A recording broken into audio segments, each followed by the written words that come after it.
मैं हूं शशि शेखर और आप देख रहे हैं यूथ एजेंडा में मातृ दिवस पर विशेष।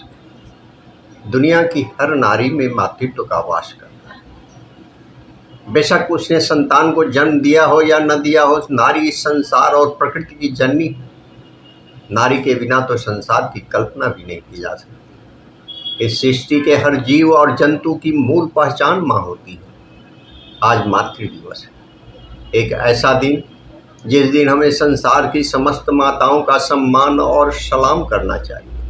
वैसे माँ किसी के सम्मान की मोहताज नहीं होती। माँ शब्द ही सम्मान के बराबर होता है।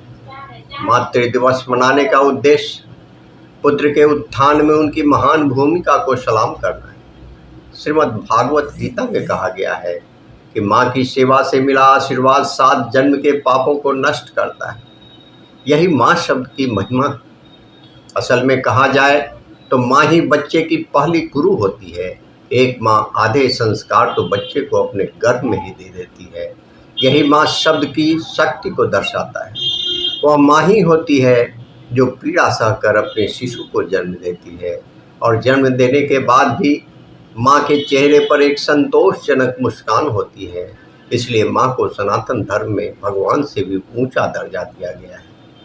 माँ शब्द एक ऐसा शब्द है जिससे समस्त संसार का बोध होता है, जिसके उच्चारण मात्र से ही हर दुख दर्द का अंत हो जाता है। माँ की ममता और उसके आंचल की महिमा को शब्दों में बयान नहीं किया जा सकता, उसे सिर्फ महसूस किया जा सकता है। रामायण में भगवान श्री राम जी ने कहा है कि जननी जन्मभूमिश्च स्वर्गादपि गरीयसी, अर्थात जननी और जन्मभूमि स्वर्ग से भी बढ़कर। कहा जाए तो जननी और जन्मभूमि के बिना स्वर्ग भी बेकार है, क्योंकि माँ की ममता की छाया ही स्वर्ग का एहसास कराती है। जिस घर में माँ का सम्मान नहीं किया जाता वो घर नरक से भी बदतर होता है।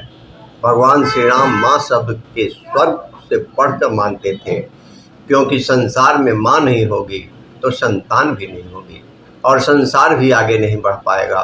संसार में माँ के समान कोई छाया नहीं है। संसार में माँ के समान कोई सहारा नहीं है। संसार में माँ के समान कोई रक्षक नहीं है और माँ के समान कोई प्रिय चीज नहीं है। एक माँ अपने पुत्र के लिए छाया, सहारा, रक्षक का काम करती है। माँ के रहते कोई भी बुरी शक्ति उसके जीवित रहते उसकी संतान को छू भी नहीं सकती। इसलिए एक माँ ही अपनी संतान की सबसे बड़ी रक्षक है। दुनिया में अगर कहीं स्वर्ग मिलता है तो वो माँ के चरणों में मिलता है। जिस घर में माँ का अनादर किया जाता है वहाँ कभी देवता का वास नहीं करते। एक माँ ही होती है जो बच्चे की हर गलती को माफ कर गले से लगा लेती है। यदि नारी नहीं होती तो सृष्टि की रचना नहीं हो सकती थी। स्वयं ब्रह्मा, विष्णु और महेश तक सृष्टि की रचना करने में असमर्थ बैठे थे। जब ब्रह्मा जी ने नारी की रचना की तभी से सृष्टि की शुरुआत। बच्चे की रक्षा के लिए बड़ी से बड़ी चुनौतियों का डटकर सामना करना और बड़ा होने पर वही मासूमियत और कोमलता भरा व्यवहार, ये सभी तो हर माँ की मूल पहचान है। दुनिया की हर नारी में मातृत्व का वास करता है, बेशक उसने संतान को जन्म दिया हो या न दिया हो। नारी संसार और प्रकृति की जननी है। नारी के बिना ही संसार की कल्पना भी नहीं की जा सकती। इस सृष्टि के ही हर जीव और जंतु की मूल पहचान माँ से होती है। अगर माँ न हो तो संतान भी नहीं होगी और न ही सृष्टि आगे बढ़ पाएगी। इन संसार में जितने भी पुत्रों की माँ है वह अत्यंत सरल रूप में है। कहने का मतलब है कि माँ एकदम से सहज रूप में होती है। वह अपनी संतानों पर शीघ्रता से प्रसन्न हो जाती है। वह अपनी समस्त खुशियाँ अपनी संतान के लिए त्याग देती है, क्योंकि पुत्र कुपुत्र हो सकता है, पुत्री कुपुत्री हो सकती है, लेकिन माता कुमाता नहीं हो सकती।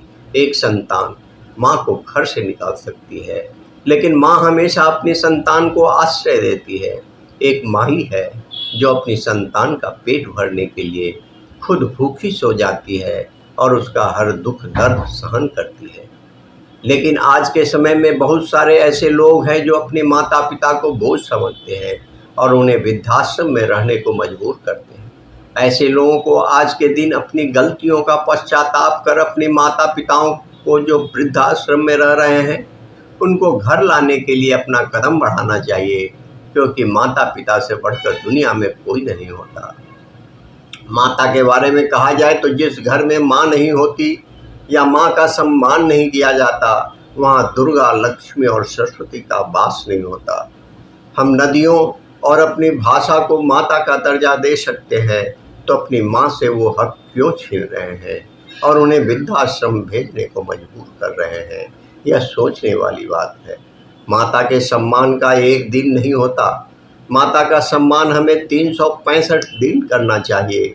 लेकिन क्यों न हम इस मातृ दिवस से अपनी गलतियों का पश्चाताप कर उनसे माफ़ी मांगे और माता की आज्ञा का पालन करने और अपने दुराचरण से माता को कष्ट न देने का संकल्प लेकर मातृ दिवस को सार्थक बनाएं। मातृ दिवस की हार्दिक शुभकामनाएं।